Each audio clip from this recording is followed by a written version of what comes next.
محترم ناظرین گرامی، ہم نے اکثر مشاہدہ کیا ہے کہ کوا پرندوں میں ایک ایسا پرندہ ہے جو ہمیشہ اور ہمہ وقت ڈرا ہوا رہتا ہے، مگر ہم نے کبھی یہ نہیں سوچا کہ یہ ہمیشہ ڈرا ہوا ہی کیوں رہتا ہے اور آخر اس کی وجہ کیا ہے۔ تو اس ویڈیو میں آپ کو کوے کے ہمیشہ ڈرے ہوئے رہنے کی وجہ بتائیں گے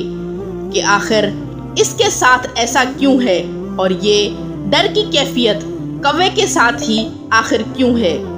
کوے کی ہمیشہ ڈرے رہنے کی حقیقت براہ راست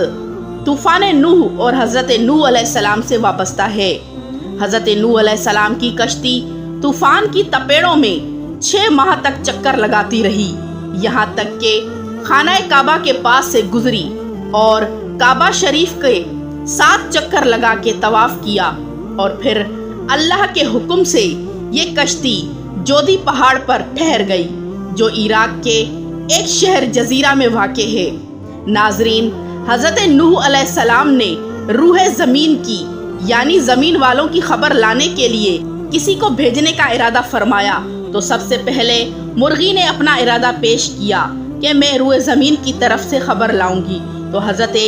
نوح علیہ السلام نے مرغی کو پکڑ کر اس کے بازو پر مہر لگا کر کہا کہ تو کبھی بھی لمبی اڑان نہ اڑ سکے گی اور میری امت تجھ سے فائدہ اٹھائے گی۔ اس کے بعد حضرت نوح علیہ السلام نے روح زمین کی خبر لانے کے لیے کوے کو بھیجا، تو کوا مردار لاشوں کو دیکھ کر ان پر گر پڑا اور واپس نہ آیا۔ حضرت نوح علیہ السلام نے کوے پر لعنت فرما دی اور اس کے لیے بددعا فرما دی کہ تو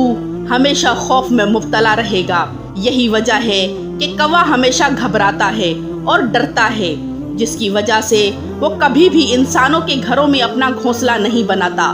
پھر حضرت نوح علیہ السلام نے کبوتر کو بھیجا تو وہ اپنی چونچ میں زیتون کا ایک پتا اور پاؤں میں کیچڑ لایا، جس سے حضرت نوح علیہ السلام کو معلوم ہو گیا کہ تمام شہر غرق ہو چکے ہیں۔ پھر حضرت نوح علیہ السلام نے کبوتر کی گردن میں